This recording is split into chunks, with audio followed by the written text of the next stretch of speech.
ఈరోజు ఎపిసోడ్ని 3 పాటలు ముగించేయాలంటే ఒక పాట ఏంటంటే అంతరంగాలు టే అనంత మానస చదురంగాలు ఇదొక పాట అండి. సెకండ్ పాట వచ్చి సినిమా చూపిస్తా మామా నీకు సినిమా చూపిస్తా మామా అని అంటున్న బిగ్ బాస్. థర్డ్ వచ్చి రాధిక రాధిక రాధిక రాధిక ఇది ఎవరి గురించో మీకు ఐడియా ఉంటుంది ఆల్రెడీ. సో ఈ 3 పాటల్లో ఎపిసోడ్ని అయిపోగొట్టచ్చు, అంతకుమించి ఏం లేదు. ఇంతకీ ఈ పాటలు ఎవరి కోసమో ఎందుకోసమో అసలు ఎపిసోడ్లో ఏం జరిగిందో మనం రివ్యూలో తెలుసుకోబోతున్నాం. అంతకంటే ముందు don't forget to like, share and subscribe life ye zindagi. Agent Vamsi reporting. Hi hello నమస్తే, నేను మీ వంశీ. ఒక 2-3 డేస్ నుంచి గ్యాప్ వచ్చింది కొన్ని పనుల వల్ల. సో మళ్ళీ నేను బ్యాక్ వచ్చాను రివ్యూస్ కోసం. సో ఏం జరిగిందంటే అండి, ఫస్ట్ ఆఫ్ ఆల్ మన రాధికక్క ప్లాన్ వర్కౌట్ అవ్వలేదండి. రాధికక్క అంటే మన రీతు అక్క. సో బేసికలీ లాస్ట్ వీక్ తను చేసింది డెమాన్ పవన్ని కెప్టెన్ ఎందుకు అంటేనే తను ఇలాంటి ఏదైనా పవర్ వస్తే తను సేవ్ చేస్తాడు అండ్ ఏదన్నా డ్యూటీస్లో కానీ ఏదన్నా లీనియంట్గా ఉంటాడు, తనకు ఫేవరబుల్గా ఉంటాడు, తన ఫ్రెండ్ కాబట్టి సపోర్ట్ చేస్తాడన్న ఇంటెన్షన్తోనే చేసింది. తను ఒప్పుకున్నా ఒప్పుకోకపోయినా అక్కడ సింపుల్ బర్నీ గారు ఏం తప్పు చేయకపోయినా అక్కడ బర్నీ గారిని అవుట్ చేసింది. అండ్ డెమాన్ పవన్ అవుట్ అన్నా కూడా పూసినా డెమాన్ పవన్ అవుట్ చేయలేదు.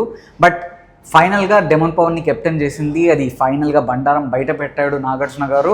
అది అందరికీ దొరికిపోయాక ఇక్కడ ఏమనుకుందంటే నామినేషన్స్లో స్వాప్ అయ్యేటప్పుడు రీతు ఏమన్నదంటే నా తప్పు నేను ఒప్పుకుంటాను, నేను నామినేట్ అవుతాను, 100% స్ట్రాంగ్గా మళ్ళీ తిరిగి వస్తాను అని చెప్పిందండి.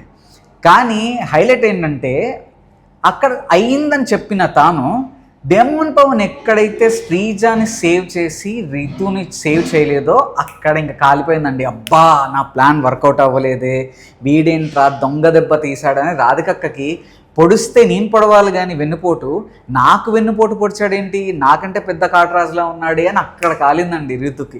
అక్కడ ఆ ఫ్రస్ట్రేషన్ మొత్తం ఇంకా ఏడుపు రూపంలో ఆమె బాధ వర్ణనాతీతం అండి. ఏం చేయాలో తెలియట్లేదు, ఎక్కడ చెప్పుకోవాలో తెలియట్లేదు. పాపం డెమాన్ పవన్ వచ్చి అడిగాడు. డెమాన్ పవన్ కూడా ఆయన అదొక బాధ, ముందు నుయ్యి వెనక గొయ్యి. ఒకవేళ రీతుని నామినేట్ చేయలేదనుకో వీళ్ళందరూ ఎగబడతారు, నువ్వు రీతుని ఎందుకు నామినేట్ చేయలేదు, అంత స్ట్రాంగ్ రీజన్ ఉన్నా స్వాప్ చేసావు అని తనని టెనెంట్స్ అందరూ వేసుకుంటారు. ఒకవేళ స్వాప్ చేస్తే రీతు వేసుకుంటుంది. ఆయన బాధ ఎవరికి చెప్పుకోవాలో అర్థం కావట్లేదండి. ఇక్కడ అంటుంది రీతు, అరే నువ్వు నన్ను నామినేట్ చేసినందుకు బాధ కాదురా, నా హార్ట్ బ్రేక్ అయింది, నా నమ్మకాన్ని నువ్వు పోగొట్టావు, నేనెంత తప్పు చేశానో నువ్వు కూడా అంతే తప్పు చేసావు అంటే. అవును తప్పు చేశానని తనని తాను నామినేట్ చేసుకోలేదు కదా, అయినా సంచాలక్ డెసిషన్ ఫైనల్. నీకు తెలిసి నువ్వు తప్పు చేసినప్పుడు, నీకు తెలిసి ఇవన్నీ చేసినప్పుడు obviously you should face the consequences. ఆదికక్కలాగా కళ్యాణ్ పడాలని డెమాన్ పవన్ని తన చుట్టూ తిప్పుకుంటుందండి. వీళ్ళు కూడా సొల్లు సముద్రం కారుస్తానే ఉన్నారు. ఎక్కడ తను ఏడుస్తే వెళ్ళి ఓదార్చడాలు, లేకపోతే కూర్చొని మాట్లాడాలు, పులిహోర కడపడాలు, ఇదే పంచాయతీ. ఆయన ఏమో ఆర్మీ ఆఫీసర్ అయింది, అక్కడ డ్యూటీస్ వదులుకొని మరి ఇక్కడికి వచ్చి బిగ్ బాస్లో ఈ పులిహోర డ్యూటీ చేస్తున్నాడు మన కళ్యాణ్ పడాలా. ఈ డెమాన్ పవన్ అయితే కెప్టెన్ అయినా సరే, ఓనర్ అయినా సరే, టెనెంట్ అయినా సరే, ఏమైనా సరే సంబంధం లేదు, తెల్లార్లు ఆ పులిహోరే ఉందండి. సో ఇక్కడ అదంతా అయిపోయాక ఈ డ్రామా వర్కౌట్ అవ్వలేదు. ఫైనల్గా శ్రీదేవి డ్రామా కంపెనీ ఏడుస్తూనే ఉంది, ఎంత యాక్ట్ చేసినా అందరి ముందు దొరికిపోయింది. But any which ways, so దీనికోసమే మనం ఏమన్నామంటే రాధిక రాధిక ఈ పాట మన రీతు ఒక్కకి డెడికేట్ చేస్తున్నాం. సో సెకండ్ వచ్చి అసలు వీళ్ళు వచ్చి 2 వీక్స్ అయిందండి, 2 వీక్స్ కూడా కాలేదు. ప్రతి ఒక్కరు అంతరంగాలు సీరియల్ లాగా ఏడుస్తూనే ఉన్నారు. ప్రతి చిన్నవాటికి ఏడుస్తారు, దేనికైనా ఏడుస్తారు. ఇంకా తనూజానైతే ఆపలేమండి. ఆవిడతో బాధ ఏంటంటే పెద్ద గోల్ అయిపోయింది. ప్రతి చిన్నవాటికి అలుగుతుంది, ప్రతి చిన్నవాటికి వెళ్ళి ఏడుస్తుంది. చిన్నవాటికి ఇది గంగా మోటార్స్, ఇది ప్రవహిస్తూనే ఉంటుంది అన్నట్టు ఆ మోటార్ ఎప్పుడు ఆన్లోనే ఉంటుంది, ఆ నీళ్ళు వస్తూనే ఉంటాయండి అక్కడ నుంచి. ఎంత లోపల ట్యాంక్ ఉందో అర్థం కావట్లేదు, కానీ అది ఎప్పుడు ఇంకిపోతుందో అని వెయిట్ చేస్తున్నాను. ప్రతి చిన్నవాటికి ఏడ్చడమేనా. ఇక్కడ హైలైట్ ఏంటంటే ఇప్పుడు నాకు తనూజ దగ్గర మెయిన్ ప్రాబ్లం ఏంటంటే తను ఎక్కడ ఎవరితో అవసరం ఉందో వాళ్ళ దగ్గర మంచి ఉంటుంది, వాళ్ళ దగ్గర నుంచి అక్కడ రాలేదనుకో ఇంక అలుగుతుందండి. ఇక్కడ ఏమవుతుందంటే మిడిల్లో ఒక టాస్క్ ఇస్తారు తనూజకి, కాఫీ ఇవ్వమని బిగ్ బాస్ ఇస్తాడు, కానీ అంత ఈజీగా దొరకదు. ఆ కాఫీని హౌస్ మేట్స్ నీకు ఇవ్వాలంటే నువ్వు ఇంప్రెస్ చేయాలి అంటారు. సో హౌస్ మేట్స్ని ఇంప్రెస్ చేసే ప్రాసెస్లో ఫస్ట్ కళ్యాణ్ పడాలతో వెళ్ళి ఏదో ట్రాక్ నడుపుదామన్న ట్రై చేస్తుంది. అప్పుడు ఇమ్ముని అడగలేదని ఇమ్ము ఫీల్ అవుతాడు, కానీ మళ్ళీ వచ్చి ఇమ్ము రా కామెడీ చేద్దామంటారు. ఇప్పుడు ఎవరికైనా కాలదా అండి, ఇప్పుడు ఫస్టే నువ్వు ఇమ్ముతో కామెడీ చేయాలనుకున్నప్పుడు ఫస్టే తనకు ప్రిఫరెన్స్ ఇస్తే అది వేరేలా ఉంటుంది. అక్కడేమో ఫస్ట్ కళ్యాణ్ పడాలతో చేద్దాం అనుకొని ఆయన ఒప్పుకోక లేకపోతే ఆయన ఏదో చేయక మళ్ళీ సెకండ్ ప్రిఫరెన్స్ వచ్చి సరే అక్కడ వర్కౌట్ అవ్వలేదని ఇమ్మాన్యువల్ దగ్గరకు వచ్చి నాకు అరే ఇమ్ము చేద్దామంటే ఎవ్వడికైనా కాలుతుందా లేదా? ఇప్పుడు మీ లైఫ్లో మిమ్మల్ని ఎవడన్నా సెకండ్ ప్రియారిటీగానో లాస్ట్ ప్రియారిటీగానో ఇస్తే మీకు కాలుతుందా కాదా? అదే ఇమ్మాన్యువల్కి జరిగింది. అదే పాయింట్అవుట్ చేసి లేదు నేను చేయనంటే దానికి అలిగి ఏడ్చి ఫైనల్గా సాధించుకుంది, అది వేరే విషయం. కానీ ఇది స్టార్టింగ్ నుంచి అండి ఒక బ్రదర్ సెంటిమెంటు, ఒక నాన్న సెంటిమెంటు, భరణితో నాన్న సెంటిమెంట్ సాగిస్తోంది. ఇమ్మాన్యువల్ని ఎక్కడ పట్టాలో ఎక్కడ నొక్కాలో అక్కడ నొక్కుతోంది. అండ్ కళ్యాణ్ పడాలని తన చుట్టూ తిప్పుకుంటుంది. బేసిక్గా ఏం చేస్తుందంటే అందరిని ఇట్లా కలుపుకొని ఎక్కడ నొక్కాలో ఎక్కడ నొక్కితే వాళ్ళ బటన్ ట్రిగ్గర్ అవుతుందో, ఎక్కడ నొక్కితే తనకు వర్కౌట్ అయ్యేలా అవుతుందో తను ప్లాన్ చేసుకొని ఇదంతా చేస్తుందని అయితే నాకు అనిపిస్తుంది. కానీ ఆ గోల్ని అయితే భరించలేకపోతున్నాం. ఇది ఎంతమంది నోటీస్ చేశారో తనుజ విషయంలో తను ఫేక్ అన్నది అండ్ అవసరం కొద్దీ కరెక్ట్గా గురి చూసి కొడుతుంది అన్నది మీకు ఎంతమందికి అనిపిస్తుందో కామెంట్ సెక్షన్లో మెన్షన్ చేయండి. అండ్ ఇది నాకు తనుజ విషయంలో అనిపించింది.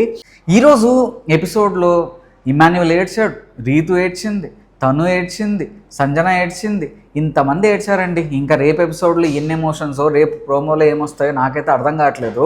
సో బేసికలీ సినిమా చూపిస్తామామా నీకు, సినిమా చూపిస్తామామా ఎందుకు అంటే ఈ పాట బిగ్ బాస్ ఒక టాస్క్ పెడతాడండి. అదేంటంటే చెట్టు మీద పళ్ళు ఉంటాయి, ఆ పళ్ళకి ఆ కంటెస్టెంట్స్ ఉన్న నేమ్స్ అందరివి పేర్లు రాసి ఉంటారు.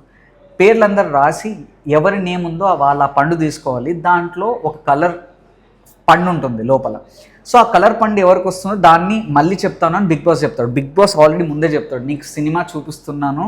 ఇప్పటివరకు మొన్న సండే నాగార్జున గారు చూసింది జస్ట్ శాంపుల్ మాత్రమే, పిక్చర్ అవి బాకీ హే మేరా దోస్త్ అని.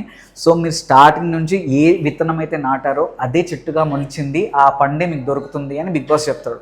సో ఇక్కడ రెడ్, బ్లాక్, బ్లూ ఫ్రూట్స్ దొరుకుతాయి. కామెడీ ఏంటంటే ఇక్కడ ఉన్న ఫ్రూట్స్ని ఎవరైతే వచ్చిన వాళ్ళు సాటిస్ఫై అవ్వలేదో వాళ్ళు స్వాప్ చేసుకోవడానికి బిగ్ బాస్ అవకాశం ఇస్తాడు. స్వాప్ అంటే ముందుకు రండి మీరు ఎవరైతే సాటిస్ఫై అవ్వలేదో అంటారు. అప్పుడు తనుజ, రీతు ముగ్గురు ముందుకు వస్తారు.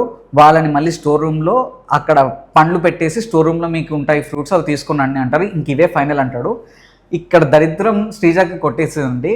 శ్రీజాకి ఫస్ట్ బ్లూ వస్తుంది, అక్కడ స్వాప్ చేసుకున్నప్పుడు మళ్ళీ తనకు బ్లాక్ వస్తుంది. ప్రియాకి ఫస్ట్ బ్లాక్ వస్తుంది, అక్కడ స్వాప్ చేసుకున్నప్పుడు బ్లూ వస్తుంది. ఇక్కడ బ్లాక్, బ్లూ, రెడ్ ఏంటో మనం మళ్ళీ మాట్లాడుకుందాం. ఇక్కడ కామెడీ పీస్ ఎవరంటే కళ్యాణ్ పడాలా. బిగ్ బాస్ చెప్పకముందే అండి కళ్యాణ్ పడాలా ఒక కామెడీ చేస్తాడండి. అదేంటంటే ప్రియాతో డిస్కస్ చేసి బిగ్ బాస్ ఫ్రూట్స్ ఏ ప్రకారం ఇచ్చాడంటే నాకు అర్థమైంది. స్ట్రాంగ్ ఆల్ఫా మేల్స్కి రెడ్ వచ్చింది, నాకు, హరీష్ గారికి, డెమాన్ పవన్కి, భరణికి, రాముకి, వీళ్ళ మా అందరికీ రెడ్ వచ్చింది. కొద్దిగా వీక్ ఉన్న బట్ మెంటలీ స్ట్రాంగ్ ఉన్న వాళ్ళు ఎవరు? సంజన, ఫ్లోరా, సుమనన్న, ఇమ్మాన్యువల్, ఇంకా శ్రీజాకి, వీళ్ళకి బ్లూ వచ్చింది. సో బిగ్ బాస్ ఆ విధంగా అలకేట్ చేశాడని నేనైతే అనుకుంటున్నా అన్నాడు. మామూలు ఓవర్ యాక్షన్ కాదు భయ్, అంటే మరి చాలా ఎక్కువ ఆలోచించేస్తున్నారు వీళ్ళు. ఏమంటే వీళ్ళకి తోపు అసలు ఆల్ఫా మేల్ అంట, స్ట్రాంగ్ ఆల్ఫా మేల్స్ అంటండి వీళ్ళు.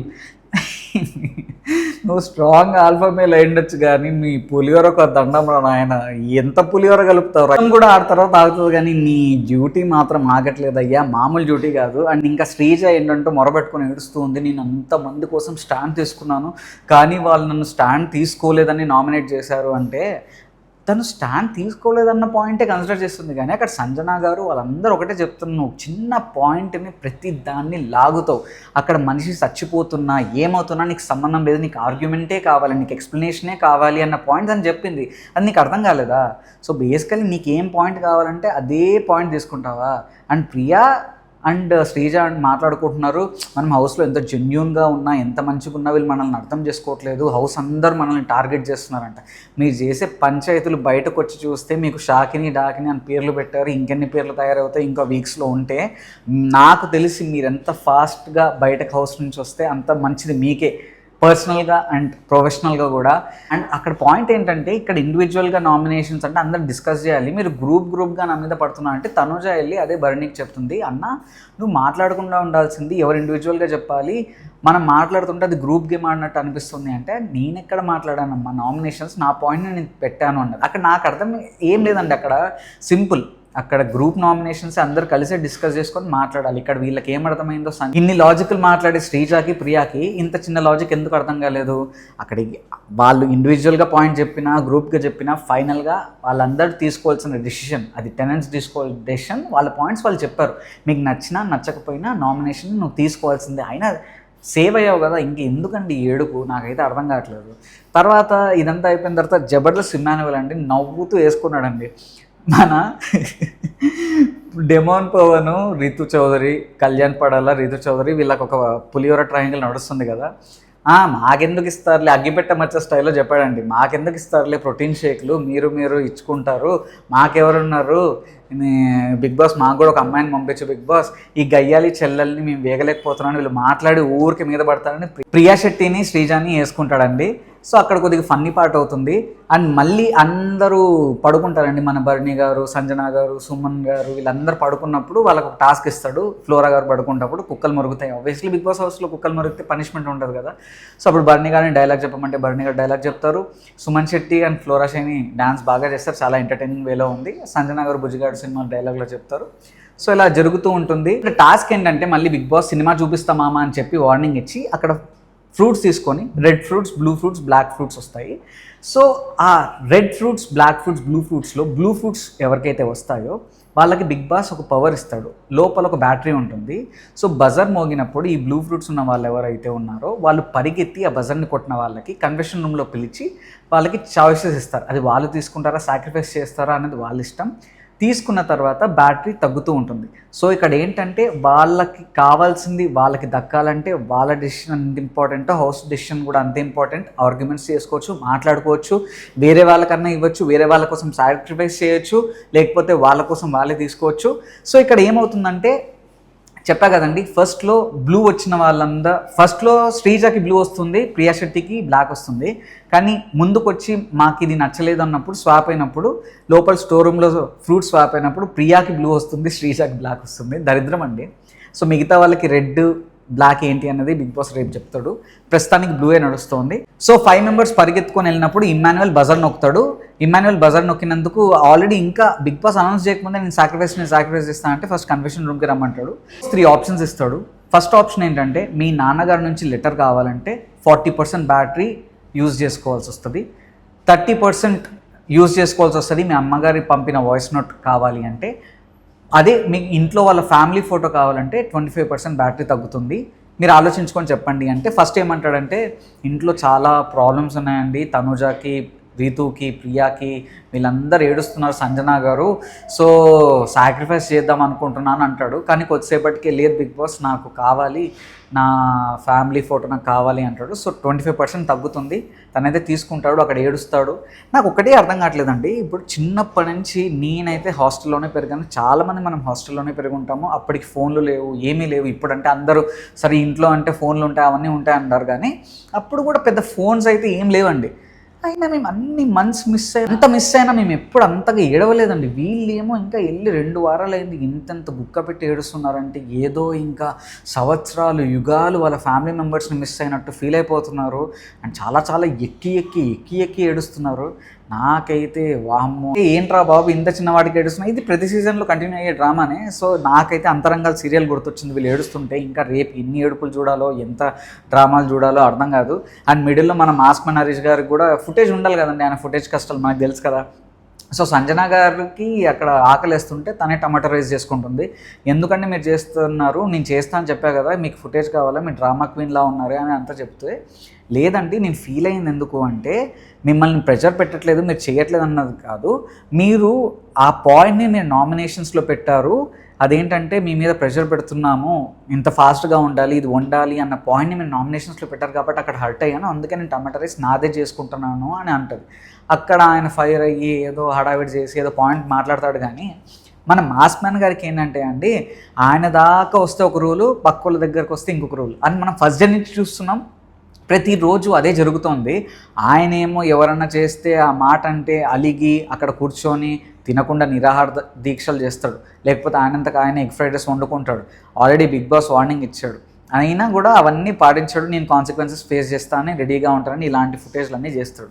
అదే వేరే వాళ్ళ ఆయన హర్ట్ అయితే ఏమో ఫీలింగ్స్ అంట, పక్క వాళ్ళవి చేస్తేమో బూత్ అంట. అదే మనుషులకేమో ఫీలింగ్స్ ఉండకూడదండి, ఈయనకు ఒక్కళ్ళకే ఫీలింగ్స్ ఉండాలి. హౌస్లో ఈయన చేసేదే న్యాయం, పక్క వాళ్ళు చేసి ఏది చేసినా తప్పే, పక్క వాళ్ళు ఏది చేసినా డ్రామాని, ఈయన ఒక్కటే అందరికంటే గొప్పోడు, సూపర్ గుడ్ ఫిలిమ్స్లో హీరోలాగా మన మాస్ మ్యాన్ ఫీల్ అవుతుంటాడు. ఇదండి బేసికల్లీ ఈరోజు ఎపిసోడ్లో సగం డొల్ల. కరెక్ట్ మెయిన్ టాస్క్ స్టార్ట్ అయ్యేటప్పుడు బిగ్ బాస్ ఎండ్ చేసేసాడు. సో మిడిల్లో ఏమవుతుందంటే మన రితు చౌదరిని కన్ఫెషన్ రూమ్కి పిలుస్తాడు బిగ్ బాస్. ఏమవుతుందా అని అనుకుంటే ముందు ఒక చికెన్ పెడతాడండి, వాళ్ళ ఇంటి నుంచి వచ్చింది. అక్కడ కూడా మళ్ళీ రీతు చౌదరి ఏడుపు స్టార్ట్ అవుతుంది, బిగ్ బాస్ మా అమ్మ చేసిన చికెన్ బిగ్ బాస్ అని. సో అదంతా అయిపోద్ది. సో ఏంటంటే నువ్వు ఇంట్లో ఎవరిదైనా సీక్రెట్స్ బయట పెడితే నీకు ఆ చికెన్ నీకే అంట. సో తనుజ గురించి చెప్తుంది. సో అక్కడే మనం అందరికీ హెడ్డింగ్ పెట్టాం, గుట్టు బయట పెట్టు, చికెన్ గిఫ్ట్గా పట్టు. ఇదండి టాస్క్. సో ఇక్కడ ఏంటంటే తనుజ గురించి చెప్తుంది. నాకెందుకో తనుజకి కళ్యాణ్ పడాలకి ఇక్కడ సాఫ్ట్ కార్నర్ ఉందనిపిస్తుంది. కళ్యాణ్ పడాల అంటే క్రషే కానీ బట్ ఒప్పుకోవట్లేదు. కళ్యాణ్ పడాల ఏది చేసినా ఒక సాఫ్ట్ కార్నర్ అయితే తనకు ఉంది అని చెప్తుంది. సో అలా ఒక 2-3 సీక్రెట్లు చెప్తుంది కానీ బిగ్ బాస్ పెద్ద ఇంప్రెస్ అవ్వడు. మీకు చికెన్ అంతే అంత నచ్చినట్లేదు అంటే. సో బిగ్ బాస్ ఏం చెప్తాడు, నువ్వు లోపలికి వెళ్ళి అందరి సీక్రెట్స్ కనుక్కొని నీకు సాయంత్రం వరకు టైం ఇస్తున్నాను, కనుక్కొని వస్తే ఆ చికెన్ నీకే అంటాడు. బేసికలీ పవి దగ్గర ఉన్నట్టు మా ఇంట్లో చాలాసార్లు చెప్పలేదు, అబద్ధం చెప్పి నేను పవి దగ్గరికి వెళ్ళేవాడిని, అక్కడే ఉండేదాన్ని అని చెప్తుంది. So అదొకట secret కనుక్కుంటుంది. ఇమాన్యువల్ని అడుగుతుంది కానీ పప్పులు ఉడకవు. సంజన గారిని కూడా సీక్రెట్ అడుగుతుంది, మీకు లవర్ ఎవరైనా ఉన్నారా అంటే ఆ బిఫోర్ మ్యారేజ్ ఒకళ్ళు ఉండేవాళ్ళు, చాలా ప్రేమించుకున్నాము కానీ వర్కౌట్ అవ్వలేదు, తను నా కోసం గడ్డాలు అన్నీ పెంచుకొని చనిపోయాడు కూడా, తను ఒక చిన్న ఫ్యామిలీ నుంచే వచ్చాడు అని చెప్తుంది. సో అట్లా 2-3 సీక్రెట్లు అందరిని అడగడానికి ట్రై చేస్తుంది. డెమాన్ పవన్ని కూడా అడుగుతుంది, నీకు ఎవరింట్లో ఇష్టం అంటే డెమాన్ పవన్ నాకు లూజర్ అమ్మాయి ఇష్టం అన్న. అక్కడ కూడా చిన్న పులిహోర అండి, ఈ పులిహోర దరిద్రాన్ని చూడలేక వస్తున్నాము. నాకు లూజర్ అమ్మాయి ఇష్టం అంటే ఫ్లోరా షేనియా అంటది. నాకు ఫ్రూట్ ఇచ్చిన అమ్మాయి అంటే మళ్ళీ నవ్వుకుంటారు. ఇదొక ఈ పులిహోర పంచాయతీకి అడ్డు అదుపు లేకుండా పోతుంది. సో అక్కడ ఒక టాస్క్ జరుగుతుంది. సో ఈ రోజు ఎపిసోడ్ మీరు చూస్తుంటే మీకు ఎలా అనిపించిందో కామెంట్ సెక్షన్లో మెన్షన్ చేయండి. అండ్ ఈ వీక్ ఎవరు ఎలిమినేట్ అవుతారో కూడా కామెంట్ సెక్షన్లో మెన్షన్ చేయండి. Don't forget to like, share and subscribe life is Zindagi for genuine reviews, Bigg Boss updates and for more entertainment. రేపటి రివ్యూతో మళ్ళీ మీ ముందుకు వస్తాను. అంతవరకు సెలవు, బాయ్ బాయ్.